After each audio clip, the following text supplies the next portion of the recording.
ইযা সালুহাত সালুহাল জাসাদু কুল্লু, এই দেহের গোশতের টুকরা যদি ভালো হয়ে যায় পুরো দেহটারে ভালো করে দেয় কে? আল্লাহ। এই দেহের গোশতের টুকরাটা যদি পচে যায় পুরো দেহটারে নষ্ট করে দেয় কে? আল্লাহ। বিশ্ব নবী বললেন আলা ওয়াহিয়াল কলব, ওই টুকরাটার নাম হলো কলব।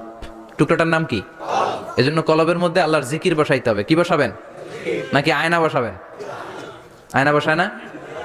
আয়না বসাইয়া দে মোর দয়াল বাবা, কেবলা কাবা, সব মুখস্থ। আয়না বসাইয়া দে মোর। নবীর কলবে আয়না বসায় নাই নবী। সাইয়েদনা আবু বকর, ওমর ফারুক কেউ আয়না বসাইছে? আবু হানিফা, শাফিঈ এরা কলবের মধ্যে আয়না বসাইছে? বসাইছে জিকির। চিল্লায় বলেন বসাইছে কি? এজন্য আল্লাহ বললেন আলা বিযিক্রিল্লাহি তাতমাইন্নুল কুলুব। দুনিয়ার কোন জিনিস দিয়ে কলব ঠান্ডা হয় না, দুনিয়ার কোন জিনিস দিয়ে কলব পরিচ্ছন্ন হয় না। কলব শুধু পরিচ্ছন্ন হয় একটা জিনিস দিয়ে, লা ইলাহা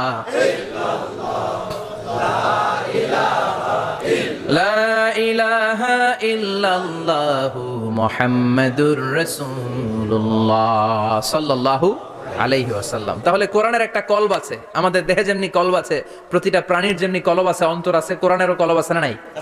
কোরআনের কলবের নাম? চিল্লায় বলেন কোরআনের কলবের নাম। আবার বিশ্বনবী বলতেন ইকরাউ আলা মাউতাকুম সূরাত ইয়াসিন, তোমাদের মুমূর্ষ ব্যক্তিদের সামনে বসে সূরাত ইয়াসিন তেলাওয়াত করো। রূহ চলে যাবে, মৃত্যুর একেবারে দ্বার প্রান্তে দাঁড়িয়ে এই মুহূর্তে তার পাশে বসে পড়তে আরম্ভ করেন ইয়াসিন ওয়াল কুরআনিল হাকীম ইন্নাকা লামিনাল মুরসালিনা আলা সিরাতিম মুস্তাকিম। ওই ব্যক্তির ঈমানের মৃত্যু দান করে দিবে কে? আল্লাহ। মৃত্যুর কষ্ট হালকা করে দিবে কে? আল্লাহ। আবার বিশ্বনবী বলতেন রাত্রিবেলা যে ব্যক্তি একবার সূরাত ইয়াসিন তেলাওয়াত করে ঘুমাতে যায়, সকালবেলা নিষ্পাপ অবস্থায় তারে ঘুম থেকে জাগাবে কে? আল্লাহ। তাহলে এই সূরার মর্যাদা কম কম না বেশি বেশি? কলবুল কোরআন, এটা কোরআনের কলব। একবার পড়লে 10 পড়ার সওয়াব।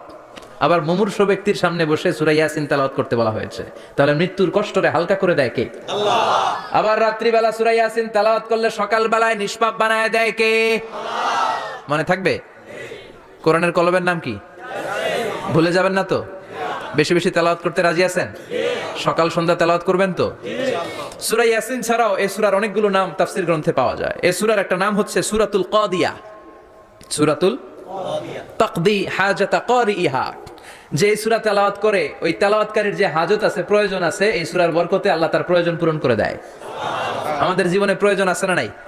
কার কাছে চাইবো? বিপদে পড়লে কারে বলবো? আমরা বিপদে পড়লে প্রথমে শেয়ার দেই ফেসবুকে। কোথায় শেয়ার? আগে শেয়ার দিব কার কাছে? মনে থাকবে? বিপদে পড়লে ফেসবুকে শেয়ার দিব না, বন্ধুরে শেয়ার করব না, বউয়ের কাছেও পরে শেয়ার করব, আগে শেয়ার করব কার কাছে? মনে থাকবে? এজন্য বিশ্বনবী বলতেন এই সূরার নাম সূরাতুল কাদিয়া। মানুষের হাজত পূরণ করে দেয়। এই সূরা তেলাওয়াত করে যদি আপনি আল্লাহর কাছে কোনো বিপদ থেকে পানা চান অথবা কোনো প্রয়োজন নিয়ে দোয়া করেন, সূরার বরকতে প্রয়োজনটা পূর্ণ করে দেয় কে? আল্লাহ। কেউ যেটা পারে না পারে কে? আল্লাহ। কেউ যেটা দেয় না দেয় কে? আল্লাহ। কেউ যেটা শোনে না শোনে কে? আল্লাহ। তাহলে পেলাম সূরাতুল কাদিয়া। আরেকটা নাম আছে সূরার, সেটা হচ্ছে সূরাতুল আযীমা, সুমহান সূরা। কি সূরা? সুমহান, আযীমা। এই আযীম আর আযীমা এই শব্দ দুইটা অনেক দামি, আল্লাহ যে কোনো জায়গায় ব্যবহার করেন নাই। বিশ্বনবীর চরিত্রের উপমা দিতে যে আল্লাহ আযীম শব্দ বলেছেন, তাই না? রব্বুল আলামিন বলেন ওয়া ইন্নাকা লাআলা খুলুকিন আযীম। ও নবী, সাধারণ কোন চরিত্র আপনারে আমি দেই নাই, আপনারে আমি দিয়েছি আযীম একটা চরিত্র। খুলুকুন আযীম, and verily indeed you are on a very good standard of character.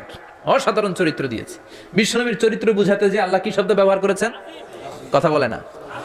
তাফসীর শিখে যেতে হবে। কোন শব্দ ব্যবহার করেছেন? আযীম।